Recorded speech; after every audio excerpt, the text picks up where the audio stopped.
Morning, Fraser. What do you think of my new bling? Huh? Camera sits on here, and I can toss it on nice and quick. Can you say Captain Overkill? And then I can, then you'll have this view. Right? So it won't be quite as bad as my head. When my head was, doing this, that didn't work out well at all. But, this should work out. Plan today is to do that thing on the truck, and then maybe use the shop vac on the boat and try and get out some of that water.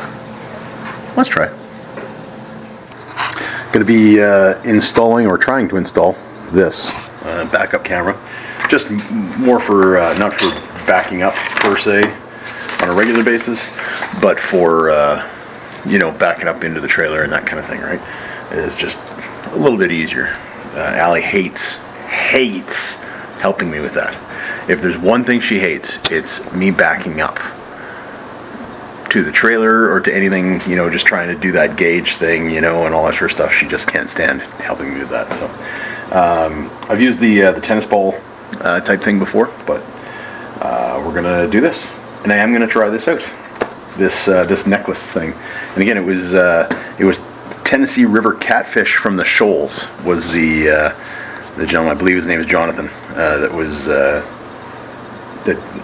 had commented on Fishing with Fraser, and then I watched the show and saw this thing on there. I thought it was pretty cool. So anyway, let's give it a shot, see what we can do. This is a test. This is only a test. If this were a real emergency, I would be running and screaming. It's pretty close to my chin, actually. I'm not sure how loud this is going to be for you. It might be very, very loud with this being this close to my chin. Hey, look, I can see me in the mirror. I can almost see what I'm looking at. Well, I mean what you're looking at, I guess, Hi, honey. How are you? Frightened. Alright, Allie says that you only want to see my face, but I think she overestimates the value of my face. And this is going to work out fine for, testing this and seeing how it works kind of thing, right? It stays up there. That can go down. That's fine. They wanted me to test this. The company, the manufacturer, or whatever, suggests that I test this first before I actually install it, which is a great idea, I think. So now we have the camera. This will go on the back, on the what's the word? License plate. Yeah. I should be able to turn this. Oh wow! Hey, hi! Oh, look at that! Hi, look at that! It's showing me. I mean, I can hillbilly this any way I want, right? But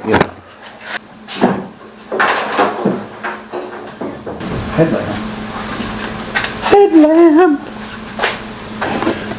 All right.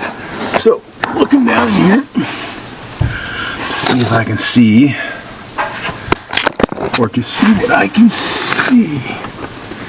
What is that? That looks good. I like that. Don't mind that. There's a big cable batch there, but what is that? I have nowhere to put you, buddy. I should have. If only I had something like a necklace that I could hang you on, that Allie wouldn't mock me about.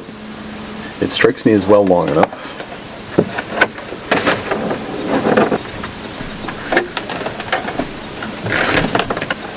It's just a matter of pulling wire and not, getting it ripped or cracked or stripped while I'm doing it. That's what I'm hoping to do. Let's see if I can wrap it around that. I might throw a quick strip around that. Not sure. That's okay. Assuming you can see that. What I'm trying to do is go through this area right here. So that looks like a decent area to get out through. It's got a rubber boot on it to protect it. So that's my goal. See if I can get it out through there if I can get it. Might not be a stiff enough cable. No way that's possible. No way. I can pull it back through. I can pull it back through. And then push it back out. Well, isn't that weird? But I'll take that. I just got a text a few minutes ago from a buddy of mine, Greg, from church, who's out in Hawaii visiting his family.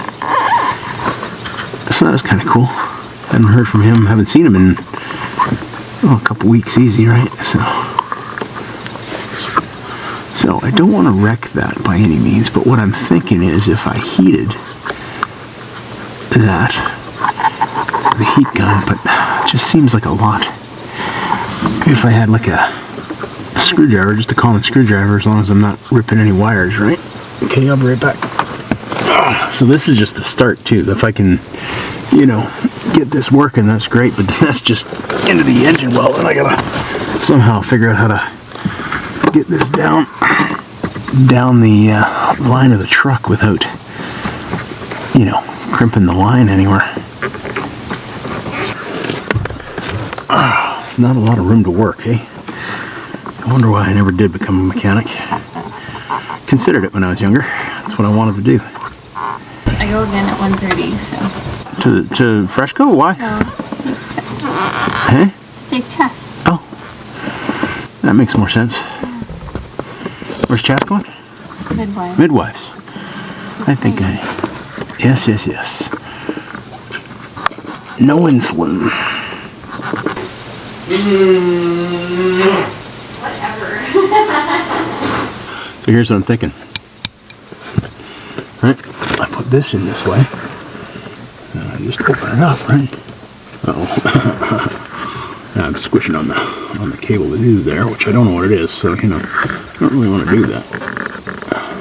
Actually, if I go from the other side, then I'll need the smaller ones. It's funny how I have to work through these little things, but I'm sure there were several of you going, put in needle nose pliers in the back. Then when you get to the thing, you can actually pull it through. Well, I'm not quite that smart, so it takes me a little while to get there.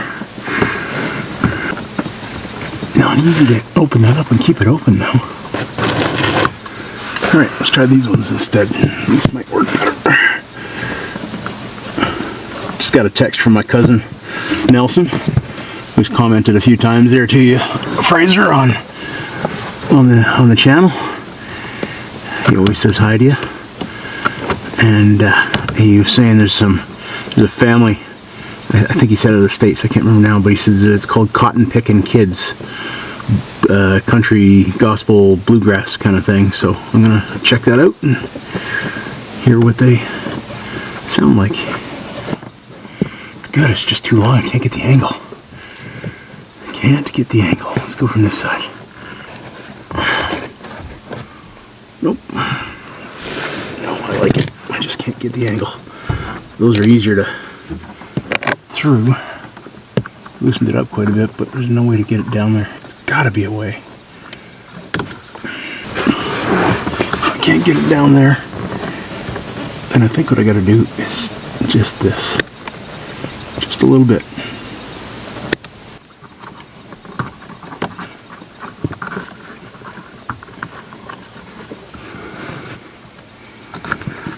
Okay.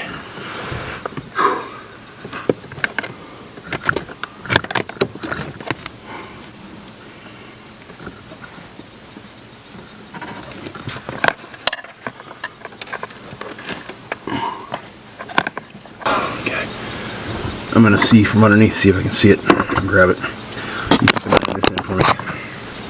There you go. I'll give you a little bit of light.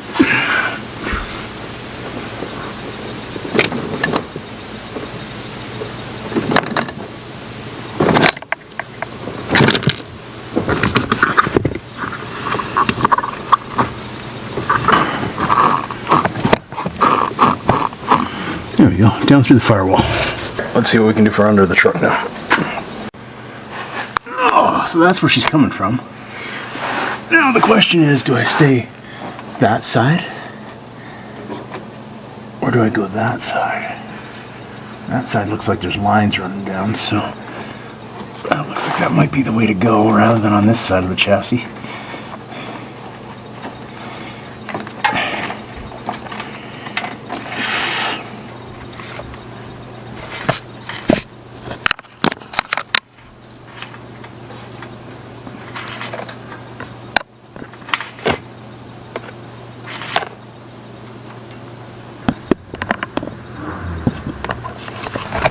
That sounds like Sam.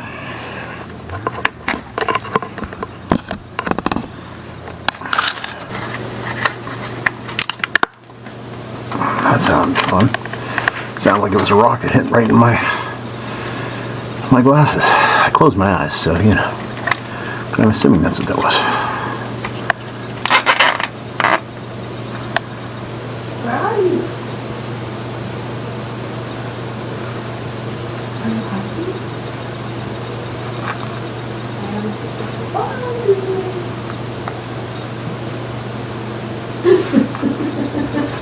She found me.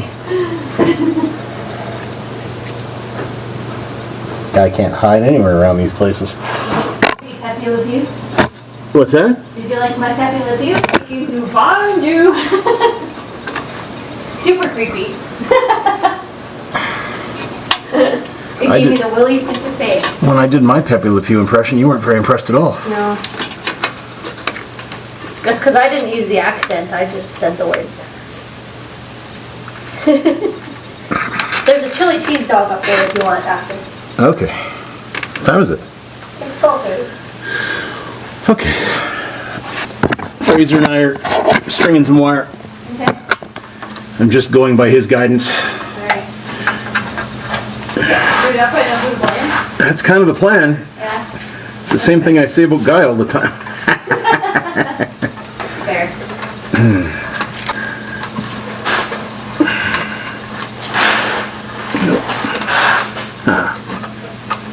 Good luck.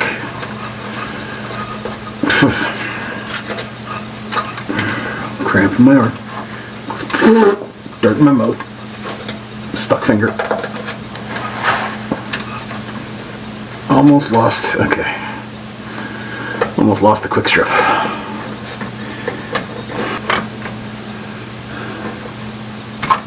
I was so close. I was so close.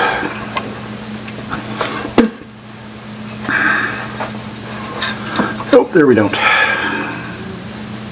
And there's Tim for his chili cheese dog.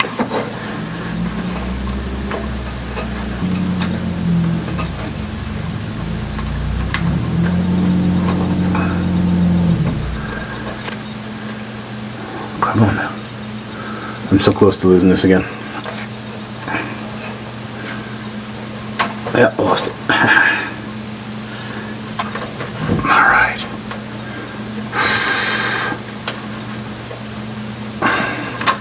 No!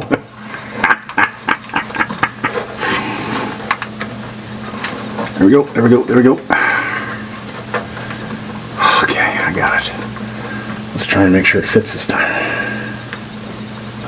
Got it. Man, oh man. Let's see how far back we can go.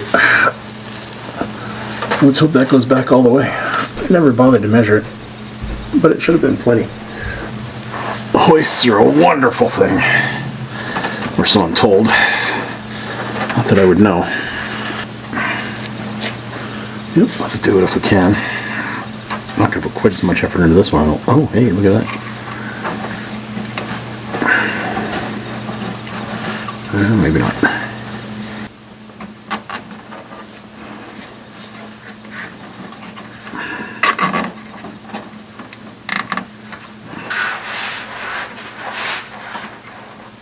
Quick strip's coming too. Quick strip's coming too. Ooh, there's a rock.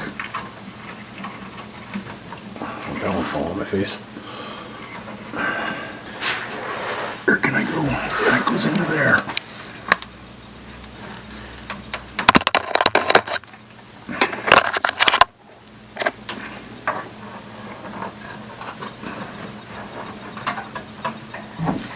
Alright, that's good. Let's see where we're at here. Oh, look, I can almost see. I can almost see. Okay, that's going on the inside.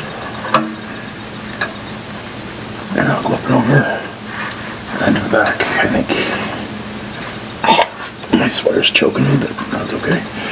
Watches. Great for telling time. Terrible for sticking your arms into places they shouldn't go. Ow. Now that I kind of see which way I want to go with it. Ow. Ow. Does not feel good. But I got it. This is not... I'm not a contortionist. I don't know if you guys have noticed that, but my body style really doesn't fit the contortionist lifestyle. It's going to go down that way. Feathers. Nice. Which is why I have feathers in my truck in the back like that, but somehow I got to get that one over there. Alright, well, we're at the back of the truck now. That's a good sign. Not exhausting at all. Let's find out where we're all at. You're close. We're right here.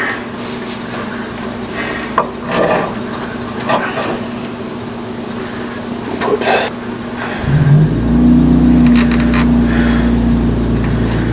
There goes Tim. He's got his food. He's on his way. Alright.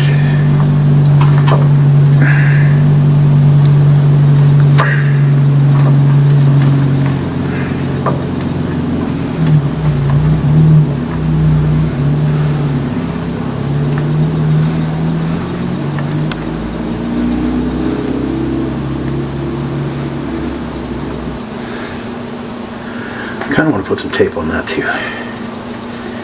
Yeah, I'm going to do that before I... Right there, she's tied. I'm going to quick strip this, but I'm going to tape that a little bit. Maybe put some quick strip there too.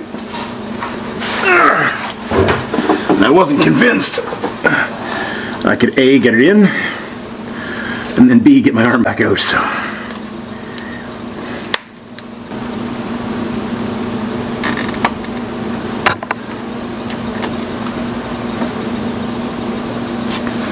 I'm not sure where I want to put all that stuff, but that's okay, I'm not worried about it. This can be portable. Keys? Keys!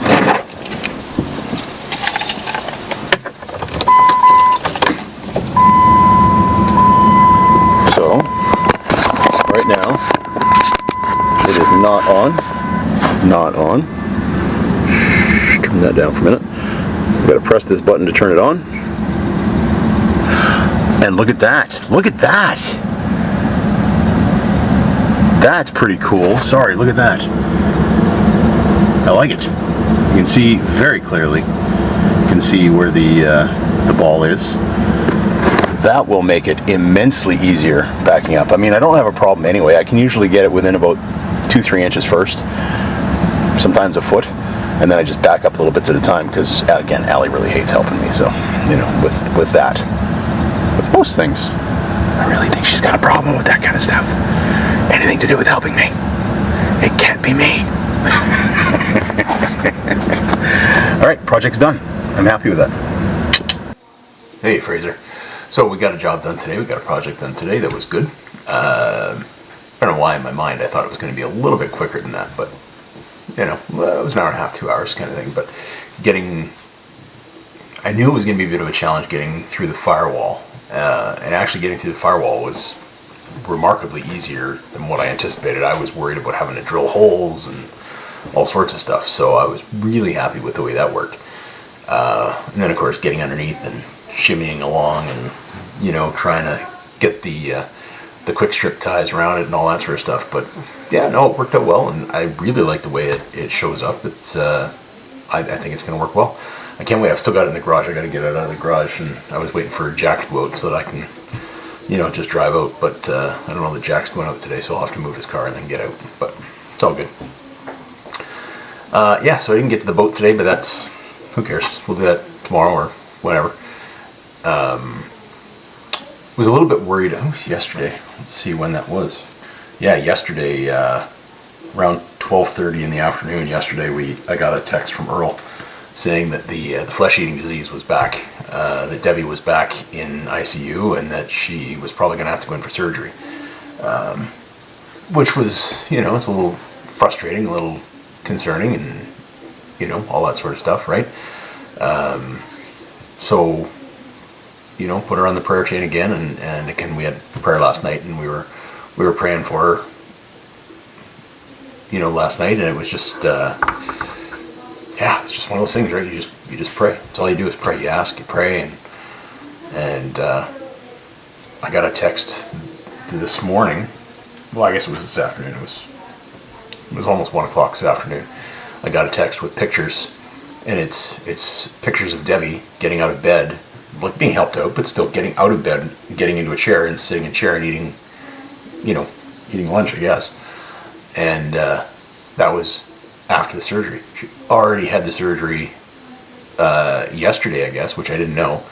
And she's already standing up. And they weren't, like last time when they were getting her out of bed and stuff, they were using safety straps and all sorts of things to make sure she didn't fall. And nope, none of that. A couple people just kind of looking like they were casually helping her with her walker and making sure she didn't fall, and sat her down. And huge answer to prayer. The surgery's done. She's, up and around and about.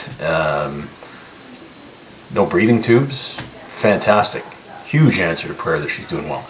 And, we texted her, and she's already texted back to us. So, huge improvement over last time. So, very good. We're continuing to pray that, this is gone and done. But yeah, that was good news today. So, I wanted to read today. I'm going to continue reading out of Matthew as best I can.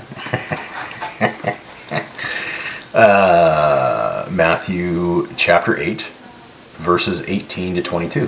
When Jesus saw the crowd around him, he gave orders to cross to the other side of the lake. Then a teacher of the law came to him and said, "Teacher, I will follow you wherever you go." Jesus replied, "Foxes have holes and birds of the air have nests, but the Son of Man has no place to lay his head." Another disciple said to him, "Lord, first let me go and bury my father." But Jesus told him, "Follow me, and let the dead bury their own dead." Sounds harsh.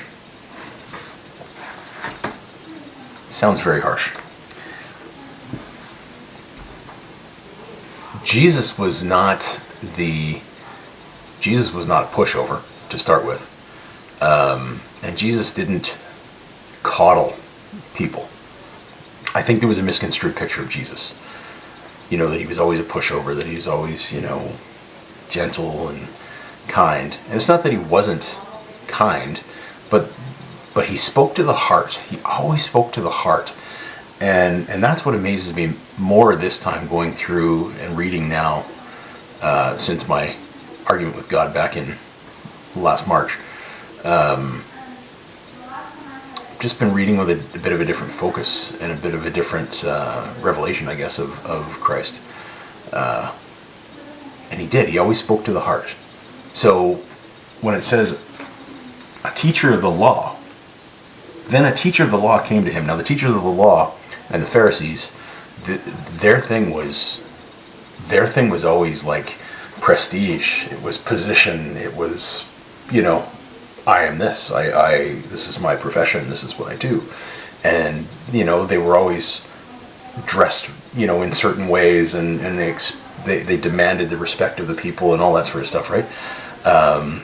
And I really think if Jesus is speaking to the heart here, which I believe he is, foxes have holes and birds of the air have nests. I think the teacher of the law, who was probably fairly well-to-do, was expecting, if he followed Jesus, he'd be going to the best of the best places. He'd be staying at the best of the best places. He'd be, this much more prestige. And I think Jesus said to him plainly, "I don't have a home. Like, foxes have holes and birds have nests. Neither of those are appropriate for people. But it says the Son of Man has no place to lay his head." So Jesus didn't own a home. He didn't own a big prestigious home. He wasn't going to own a big prestigious home. Jesus knew that. And I think that's what he was trying to get across to this person. Is like, yeah, okay, you can come follow me. But lose your expectations, because you're not going to live a life of luxury if you follow me.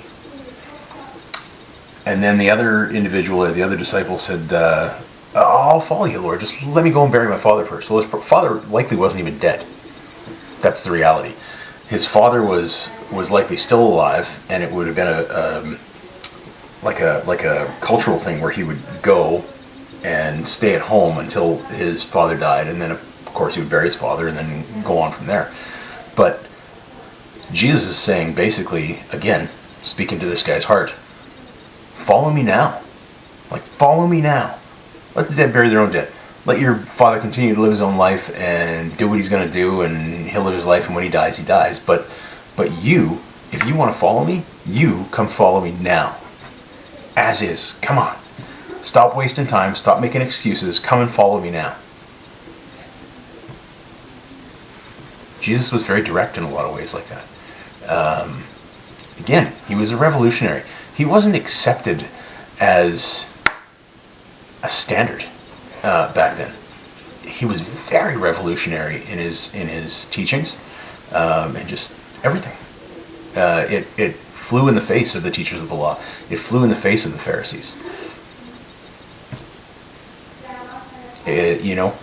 People say a lot of times, I don't like organized religion. Well, the organization comes from man.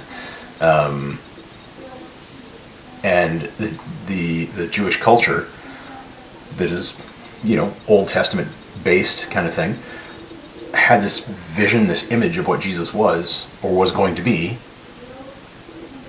and Jesus came in as the Christ, didn't fit that mold, because they wanted a big military leader with great strategic abilities and the ability to free them from the Romans and such like this at the time. It's not who Jesus came to be. Is that they had a completely skewed version or vision of what Christ should be, and most couldn't get past that. So yeah, Jesus was very revolutionary for what he taught and who he was. Nobody realized that he was going to be crucified, which was the most disgusting of deaths, right? And the most despised of deaths. Only to the worst of the worst. If you were Roman, you could not be crucified if you were a Roman citizen. It was that heinous. The Romans said no. Romans cannot be crucified. They can be beheaded, they can be beaten, whatever, but even those not without a trial. But they could not be crucified.